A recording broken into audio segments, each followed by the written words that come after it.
Bonsai. This is the Sketch and Sheet Show episode. Just put whatever number in front of it and be fine. No, I think it's 3. It's 3. So amending, cementing, and resenting. Yeah. The Vox Populi. All right, we're here to crack some serious conspiracy theories. The most deepest ones. The darkest ones that bends men's minds and twists the future. No? I don't know what he's Nobody's talking feeling it. All right, Is let me. Is that what's on the agenda? That's what's on the agenda. What? To illuminate the Illuminati. I don't think I got that memo. What the hell are you talking about? The memo. We ain't talk about no memos. No. All right, we're gonna talk about work, and we're gonna talk about our daily experiences today. We had some seriously good experiences, and I think it should be reflected in itself as a conversation. So today we're spieling. What did you do at work today? Today, I had an intern, and this is something new because I'm a freelancer. I never have subordinates per se, as far as somebody that you're actually actively teaching, and you're mentoring, because we talked about mentors. So I think this kind of segues into what we've been talking about before, just mentoring people. And it's very strange. It's a new experience to me. I mean, I had people that I have worked with as subordinates, but you're not really mentoring a subordinate. You're working with them to get a job done. But this person says, basically, I don't know what to do. What's the path? Oh, is this right way? Is that the right way? So, and then you just wind up starting teaching them all the words and the wisdoms and all the, like, the tricks and trade to get them going. It's like, all right, this person, I've been in that position before, where that I have certain base skills, but I don't have a direction of what these skills mean to me. And somebody's going to say, oh, all right, take these, what you're doing, and build this for me. Build that for me. Build that for me. Back at it. Sketch and Sheet, the show. Episode 3? Episode trace. Just hanging out. 1, 2, 3. We're hanging out in... What neighborhood is this technically? This is the Flatbush. We're in Flatbush. We're Flatbush, Brooklyn. We call it the Sheets, Flatbush. in just Sheets' to make office. it like Sheets' office. We're working on some stuff. The studio. Making beats. Surrounded by his thousands of Transformers and Star Wars. I have a lot of Marvel stuff too. Sheet has every Batmobile from every Batman property ever. Minus he's got those that you see those tags. Like the fact that you have little pieces of paper that describe which are the missing ones, and there's only like 4 is incredible to me. Fucking so much Batman. But Madness. So we're hanging out in Sheet's office and just talking about our long ass work days that we've been putting in lately. Abraham Lincoln said that if he had 4 hours to chop down a tree, he would spend 3 of them sharpening his axe.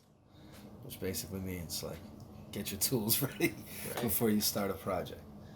That's a terrible way to start a show. And make sure it's from good steel, because you have 4 hours to sharpen a steel of that age of 1800. Probably have only a handle in your hand. Oh yeah, that's the issue. That's the issue. Nerdy. Nerdazoid. No, but like you spend all the time getting your stuff ready, and then that lets you execute better. And I feel that's way more important than just starting. I know guys that just start, and I'm like, yo, you're gonna run into a wall. You're gonna run into a change. You're gonna, spend a lot of time going in the wrong direction because, there's no plan. You know what I mean? From program to program, there's a pipeline. You can use the same pipeline you've used for other stuff you've done before. But when you come into a new program, come to creating something that's different, you have to establish a pipeline for it to be able to get the work done quick. Because you can't figure stuff out. So pre-prep, that's what pre-prep does. Pre-pro, yeah. Yeah, pre-pro. What does this do? What does that do? What if I need to do this? Mm-hmm. What am I even building? How fast can I build it? How easy can I build it if I needed to hand it to somebody else? These decisions all accumulate into good product. it's all about process. You know what I mean? Like that's really what makes a difference in any project. It's all about knowing what you're going to need to do, what you're able to do is even more important, I find. Because once I have the process set up and then we're in revision stages and directors want to change things, directors want to move things around, I'm able to be like, we can or can't do that, or most of the time it's we can, but this is what I'm going to need, or this is what it's going to take. You know, and you have a very good idea because you know how many assets it's going to take, where it's going to go, what the process would be to put those into play, things like that. So, it really helps out building all of those things ahead of time. Like just knowing how to tackle the problems. And another thing is working in between people. Yeah. Like having one person, everybody has their own style of organizing things and working and whatever. So having just like a strategy of how you would work with somebody, going through being like, well, I label things like this. We're going to organize files like this. We're going to use these formats, and it'll streamline the entire process. You're going to run into stuff that's going to take time to build. It's every time it just comes through. It's never going to be a quick breeze. Even the small stuff that you think is a quick breeze consumes time. The words I hate the most in any meeting are, you just have to do this, or you only have to do this, or something like that. It's like, oh my God, you guys have no idea. Sometimes just moving something over a little bit, could destroy every comp I have. Like it could require me to rebuild things. Like it's ridiculous how. See, with me, most of what I do, or most of the money I make, is actually being really good at handling that ridiculous time towards the end when everything needs to change, and nobody knows how to change it so quickly. Clutch. Like it's more of an efficiency thing. It's just really just a planning thing. The way I look at it, I look at whatever the request is, and we find, because at that point it's not how long is it going to take to do this. At that point, it's what version of this can be done in this time. You know what I mean? So you might have to simplify some stuff. You might have to cut some, corners. You might have to, figure some stuff out. But it's really about efficiency, and that's what people want towards the end when they're just trying to hit the deadline. For freelance, majority of times I was on the back end of the pipeline. It's gone through the assets. I've gone through 100 people. Project has just been torn apart, stitched together with tape, glue, gum. No naming conventions. Yeah. No versions. No. This horrifying bastard of a file that just shrieking in its own existence gets to your hands, and you're like, alright, here it is. You look at it and it's just like layer 1 through 47 and out of order, and you're like, what? Why? What?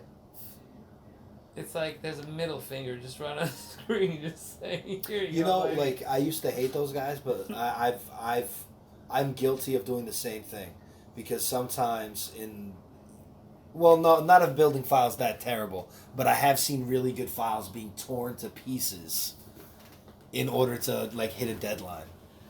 Just like ripping chunks out of projects to put them together just to get this one shot out and. Everybody's moving too fast to worry about anything. But there's a difference between ad hoc, tearing it apart, just making it, and then, I don't know, for the Photoshop fans out there, and then they group it, so they blend everything to one layer, and that's our PSD. And you double click it, alright, I got the build, and it's just one layer, everything's flattened. Oh, my personal favorite, if you're talking about bad files, is when you get the Illustrator, the EPS, or the AI file, and you open it up, and there's a GIF inside. I've gotten pretty nasty with the fucking organization stuff, man. Like, it's like such a backbone to all of it. I hate it so much. I'm not even gonna pretend I enjoy it, but you have to be organized. Big amount of my time working and just naming shit. Because, dude, you jump from project to project, and then when you go back, even like 2 weeks later, like what? What was I thinking? Because a lot of times it's like you set up a strategy for right now, like to pull something off, and you like do it, and then it's like. Well, that in the other episode I was talking about the zone. That's what the zone is. You're in the zone and you're making a lot of decisions and doing stuff that as soon as you're out of the zone, it disappears. Yeah, you're just working. The logic is gone. Like you don't care anymore. Yeah. But once you get back into it, like, what the hell was I put in a day until 4 a.m. last night to hit a deadline with a client. And, you're just working. Like, you're just popping shit. You're just pushing content out.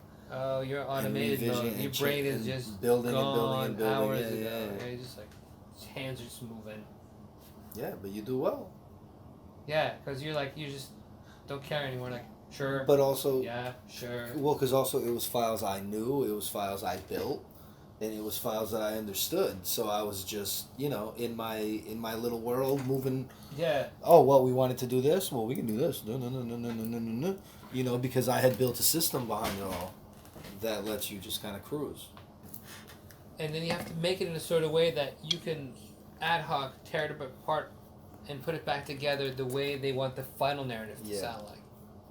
So everything has to be flexible, everything has to be unbaked, everything has to be named, everything has to be tagged and numbered and listed. So you're just like a machine. Bring up that number, bring up this file, edit it, put it together. If it's a smart object inside of an Illustrator file, make sure that all those exist. Make sure when you give it to somebody else it doesn't disappear or whatever. So it's keeping this beast alive. It is. And that's a big part of that is because you understand what environment you're working in. You know what I mean? Like, in other artistic environments, there might be a more linear timeline where you would like make storyboards and then develop, and like everything is already planned out real thoroughly. But in more corporate, sales-oriented advertising world, for all you that don't know, Photoshop is a program. It runs on a computer. Computer. That's what you like having the audience with. It's terrible.